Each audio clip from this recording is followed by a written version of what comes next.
como corresponde, desde Buenos Aires, en un día caluroso, que también tenemos en San Carlos de Bariloche, estará del otro lado el licenciado Mariano de Miguel. Buenas tardes, Mariano, ¿cómo estás? Sonny Martínez te saluda desde Bariloche. ¿Qué tal, Sonny? ¿Cómo andan? Un gusto, gracias por atendernos a pesar de lo acalorado de estas jornadas. Sí, es terrible, acá en Buenos Aires, ahora que está bajando el sol menos, pero fue durísimo. Acá el sol tarda más en bajar. Sí, además, estuvo en los 30 grados, bajó a los 29,4 y después, ahora se fue a los 34. ¿En dónde? ¿Acá o allá? Acá en Bariloche. Acá, Bariloche. 30 grados arriba. 30 grados en Bariloche es una cosa hermosísima.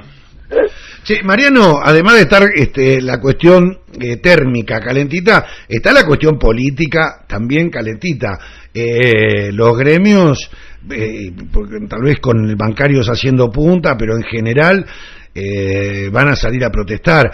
Hay una problemática muy dura.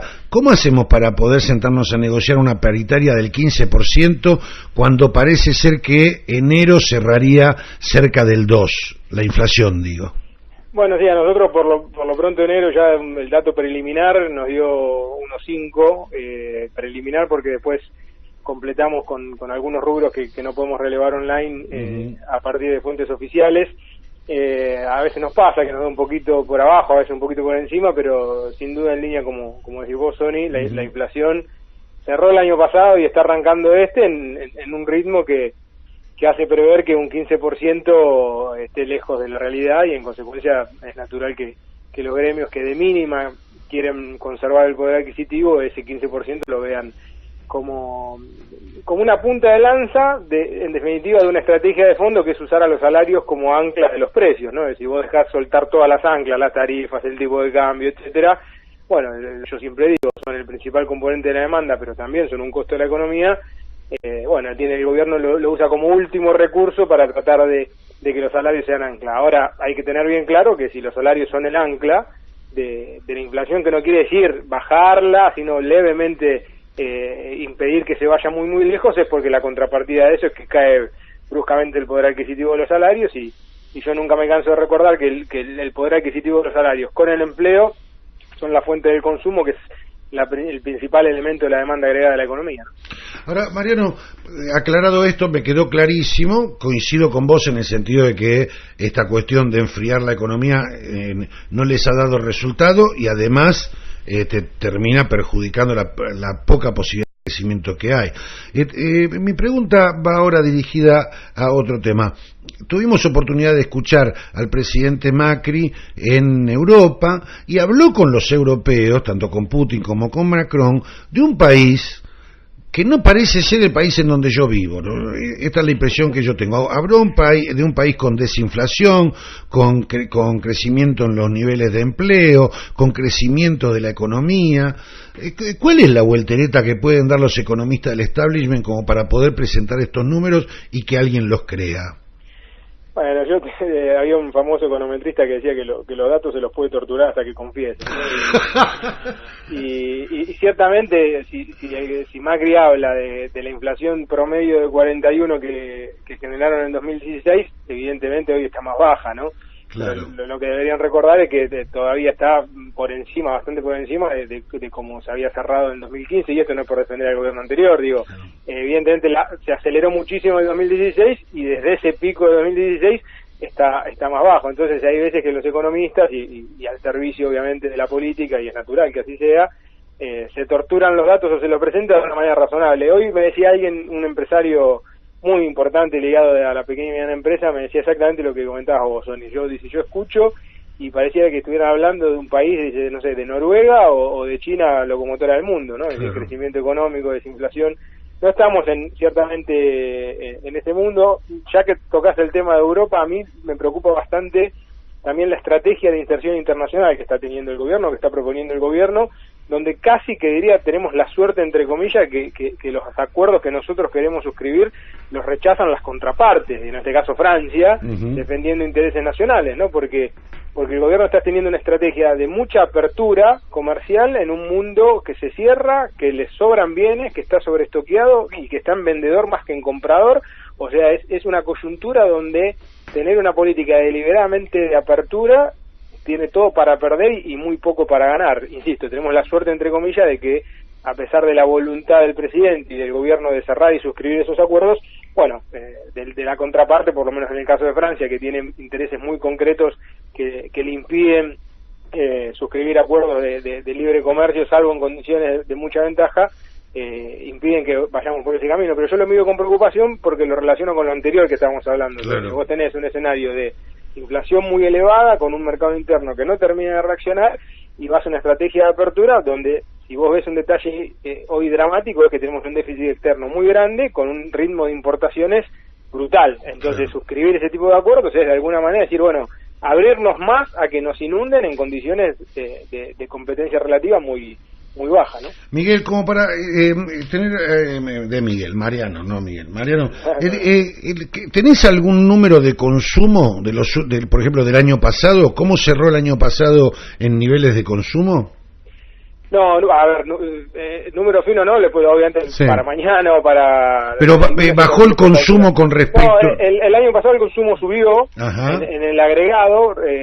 Interesante la pregunta, porque fíjense que el año pasado, poquito, pero el salario real también subió comparado contra el 2016. Yo siempre digo en términos futbolísticos, al poder adquisitivo nos metieron 5 goles en contra en el 2016, metiste 2 en el 2017, todavía se dice en negativo, pero al subir un poquito el año pasado y algo el empleo, de mala calidad, pero algo el empleo, eso te fomentó un poquito el consumo, porque además hubo mucho crédito dirigido a eso, pero insisto, digo, un aumento del consumo que de ninguna manera no empata, digamos, no permitió un crecimiento tampoco muy abultado. Piensen ustedes que el año pasado se festejó como muy grande un crecimiento que cierra en el orden del 3 promedio, y yo siempre recuerdo que Argentina, si no crece por encima del 3%, ni siquiera le garantiza trabajo a los chicos y las chicas que se incorporan al mercado. Claro, que se incorporan al mercado laboral.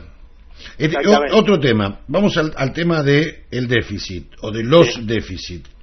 Estamos con un déficit fiscal que no parece ser un agujero sin fondo. Yo cuando leo los números de déficit fiscal, Mariano, en esos números, ¿me están incluyendo lo que tengo que pagar de intereses de la deuda y del EVAX y qué sé yo? ¿O cuando me dicen el déficit primario, me están chamboneando y me dicen nada más los gastos corrientes? Cuando mirás el primario, efectivamente no te están considerando los intereses. Si el que habla o el que presenta es honesto, suele dar los dos datos. Es decir, se suele decir, bueno, mira, el déficit primario es tanto, cuando calculamos los intereses es tanto. El gobierno, si vos me decís de vuelta, los datos se los pueden presentar y torturar, porque si el presidente dice, bajamos el déficit primario, ¿es cierto? Cierto. Ahora, cuando vos calculás los intereses y metés los intereses, el déficit crece, porque se está dando algo que suele pasar, y esto es una opinión muy personal, digo, por favor, no necesariamente responde a las instituciones a las que pertenezco, pero a mí me da la sensación de que pasa siempre con estos gobiernos que tienen una política muy neoliberal desde lo económico, es que de alguna manera se ajusta algunas partidas del gasto, es decir, sensibles desde lo social, de lo económico, por ejemplo, se congelan salarios o se bajan salarios, se bajan asignaciones, se bajan subsidios, pero después se suben mucho, y es más, se bajan esas para subir las partidas de pagos de intereses, obviamente por un ritmo de endeudamiento muy grande. Esto pasó en Brasil recientemente, pasó en la Argentina en otras épocas, pasó, yo diría, en Inglaterra con Thatcher, pasó en Estados Unidos con Reagan. Es decir, es un fenómeno muy tradicional que el discurso de ajuste fiscal es simplemente para unas partidas, porque es para ajustar esas, para financiar las otras. Claro. Y el otro déficit, el déficit comercial, la diferencia entre importaciones y exportaciones. Ese es brutal porque sobre todo ahí se explica fundamentalmente por Brasil y dentro de Brasil el tema automotriz, y Brasil es un buen ejemplo porque de lo que hablábamos antes, porque Brasil es un país que está llamado a ser el líder en esta coyuntura natural de la región, pero tiene una política muy agresiva, vendedora, que de alguna manera quiere descargar, esta también es mi opinión, en la Argentina y en el resto del Mercosur, la factura que pierde en su comercio con las grandes potencias. Entonces, hoy con Brasil tenemos un déficit que es comercial escandaloso, en el sentido de que es insostenible en el medio y largo plazo, porque si la Argentina sigue con este déficit, la pregunta es, ¿dónde va a sacar las divisas que va a necesitar? Ya no solo para pagar la deuda, sino para atender ese déficit que es creciente, y eso que la economía no está creciendo a un ritmo razonable, porque si la economía creciera al 5% y hubiera más trabajo y más empleo y más salario, obviamente habría más demanda de plasma, más demanda de motocicleta, más demanda de bicicleta, más demanda de auto, que todo eso mucho insumo importado, ¿no? Claro. Con lo cual eso exige más divisas por otra parte, ¿no? Claro, y ahí viene la tan mentada cuestión de la restricción externa.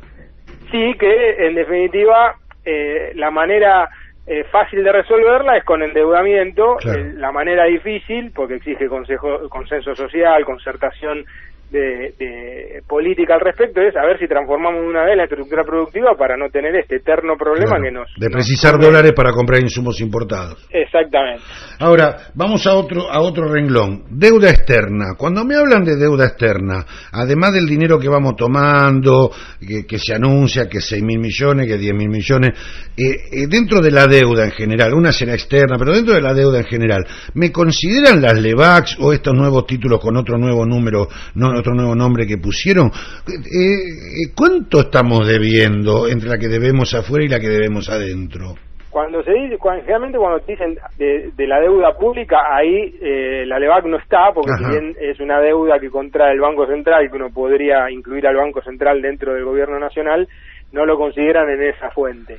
Yo de todas maneras siempre llamo la atención que dentro de la deuda pública, consideremos o no después las LEVAC, las metamos o no, yo sobre todo la que miro con mucha atención es la que es externa, pero, o sea que uno tiene esa deuda con un residente del resto del mundo, o sea, no argentino, o sea, un no residente, y además de esa deuda, la que tenemos que pagar en la moneda que no imprimimos, porque la LEVAC es un problema, pero en última instancia, yo, Mariano, tengo LEVAC, si mañana digo, no quiero tener más LEVAC, y se las devuelvo al Banco Central, el Banco Central en el límite imprime dinero y me lo paga, no puede quebrar. Ahora, si me deben dólares y no los tiene, ahí sí quiebra. Por eso, lo dramático para mí, o lo más preocupante es que nos estamos endeudando mucho, pero mucho en el corto plazo y en moneda extranjera, dólares, euros, y esa sí es muy peligrosa, porque cuando te cortaron el chorro de afuera, ahí, chau. Ya yo estuve leyendo algunas notas en algunos diarios como el Financial Times y demás, que están algunos editorialistas poniendo una lucecita amarilla al respecto de la velocidad y el volumen de endeudamiento de la Argentina. Sí, esto, Sony, yo lo digo de una manera muy fabulesca, pero quizá para que el oyente lo entienda. Vos imaginate un ñato que recontraformado financieramente, digo, ¿no? Pero que está en Wall Street o en Frankfurt o en Londres, lo que mira es una pantalla con una serie de indicadores, como se miran en las empresas, ¿viste? A veces de liquidez, de solvencia, cómo están tus activos, tus pasivos. Y entonces vos mirás la pantalla de la Argentina y decís, bueno, a ver, hoy se endeuda con facilidad, pero crece la deuda, crecen los pasivos, tiene alto vencimiento de capital y de intereses en el 2018, en el 19, en el 20, en el 21 y hasta el 22, fuertes. Vos ves las exportaciones y no crecen mucho, y ves que las importaciones vuelan. Ves las reservas internacionales del Banco Central en otro rengloncito de la pantalla del ñato de Wall Street y dice, no, hoy están bastante bien, están por encima de 50.000 millones de dólares, pero finalmente frente a una crisis grande no son tantas. Entonces, ¿qué empiezan a hacer? Empezar a poner notas un poquito más bajo. Y dicen, la vulnerabilidad de esta economía argentina es creciente. Claro. Y eso no es que sea grave per se, pero llega un punto donde si se te configura la tormenta perfecta, no digo que vayas a tener un 2001, porque hoy las familias están menos endeudadas que en los 90 en dólares, hoy tenés tipo de cambio flexible, no fijo como en los 90, entonces el tipo de cambio ajusta más rápido y te induce una crisis, pero quizás de menor envergadura, pero se te puede armar una tormenta perfecta que signifique, no sé, recesión como la del 2016, caída del empleo, es decir, no es una crisis intensa para el que no la vive, ¿no? Para el que la vive, por supuesto, es la crisis. Por último, un último dato que quiero y después vamos a hacer un resumen de todo. El empleo. Cuando habla el presidente del crecimiento del empleo y yo me voy a los datos del INDEC, a la paginita del INDEC y miro, resulta ser que me están contando, por ejemplo, yo me quedé sin trabajo, voy y me anoto en el monotributo, porque me quedé sin laburo, me anoto en el monotributo por si me sale alguna changuita, poder facturarla, ¿no es cierto? Ahora, cuando me anoto en el monotributo me consideran empleado, me consideran con empleo.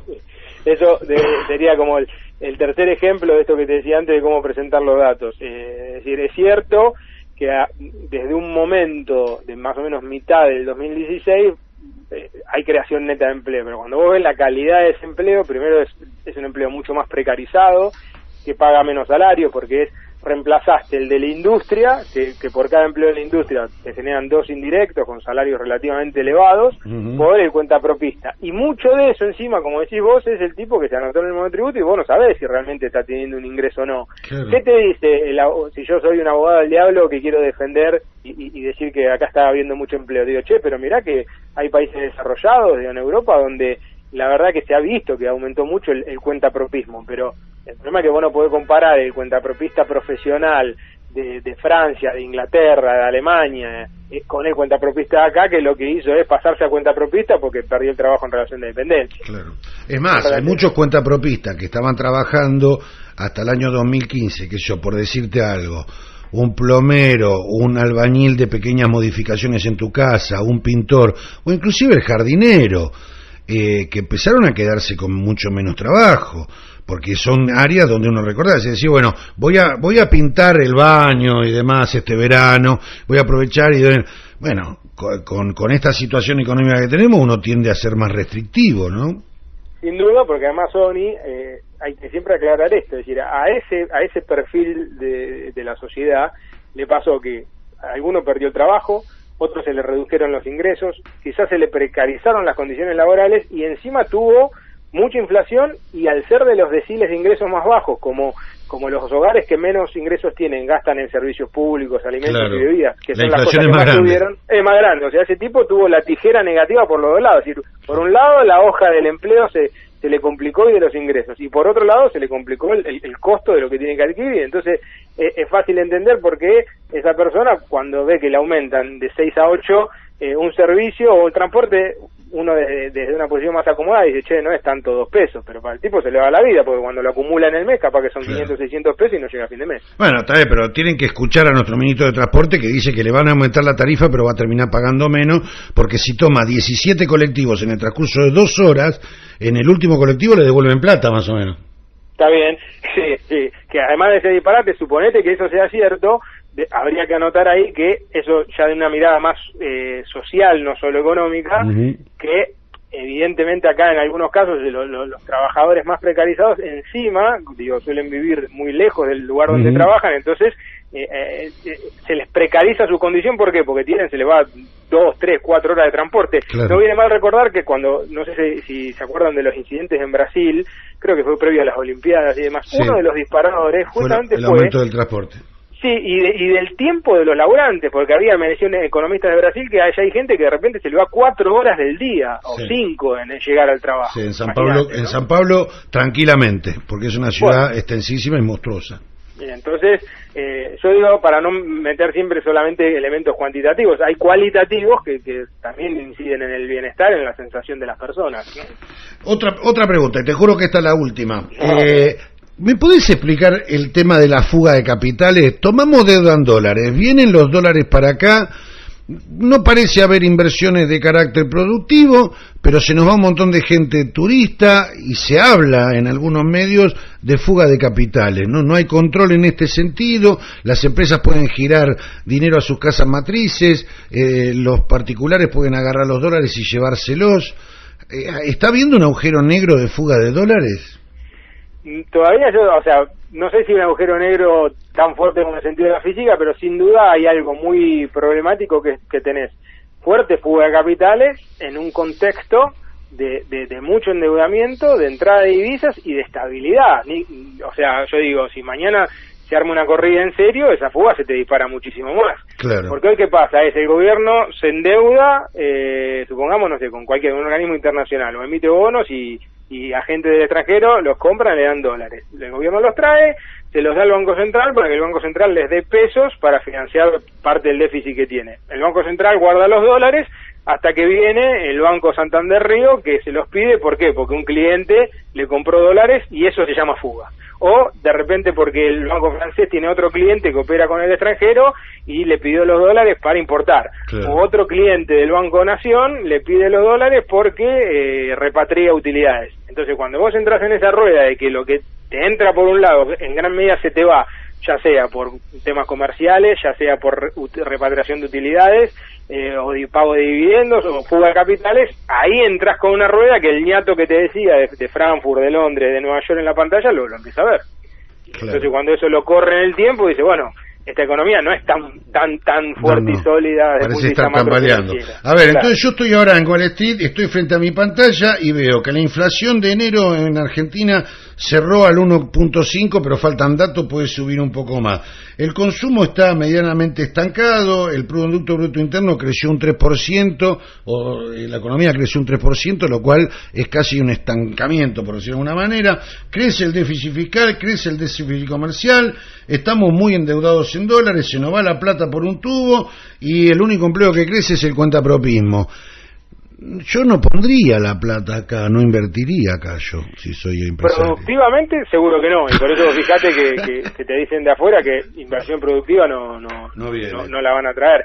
Las financieras te la van a seguir dando, pero ese ñato, supongamos que sea JP Morgan o que tenga muchas relaciones con el Fondo Monetario, lo que va a empezar a presionar es para que vengan a la Argentina, sienten a los muchachos del gobierno y le digan, miren, artículo 4, ajusten un poquito porque claro, tienen que sobrar partidas para pagar intereses y además porque si ajustan y hay un poquito de recesión, bueno, gastan menos en importaciones de consumo y quedan divisas para pagar otra cosa. Y van siguiendo ese monitor, lo van siguiendo, hasta el día que dicen esto no tiene más viabilidad y te cortan el chorro. Y ahí todos tus problemas se te agudizan, porque en términos financieros es como cuando uno va al banco y le dice, no te puedo pagar. El banco no es la Carmelita descalza que te da una caricia claro, y te dice, no te da problema, vení otro día. Sube la tasa de interés. Claro. Entonces vos tenés más problemas que antes que fuiste a hablar con el banco. Pero bueno, digo, hoy la verdad que yo, si me decís eso va a pasar mañana, de ninguna manera, no creo que pase durante todo el 2018, pero esa pantalla te muestra que en un mediano plazo la bomba se puede incubar. Y todo esto en un telón con, digamos, las entidades gremiales y sindicales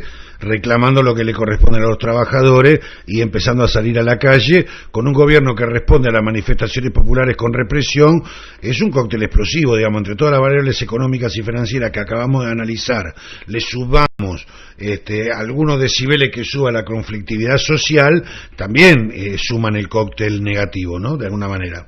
Sin duda, y por eso yo siempre digo que si finalmente la regulación va a venir por el lado del disciplinamiento salarial, bueno, le falta un caballo, les digo, le falta un caballo y le falta una hiperinflación, pero yo siempre digo, Cavallo, para hacer eso, lo hizo con seriedad, obviamente con intereses contrarios a lo que yo represento, pero Cavallo prohibió las paritarias, prohibió la indexación de los contratos, abrió violentamente la economía, puso el 1 a 1 y la convertibilidad, es decir, Cavallo hizo todo un marco económico-político acorde con ese disciplinamiento que necesitaba hacer.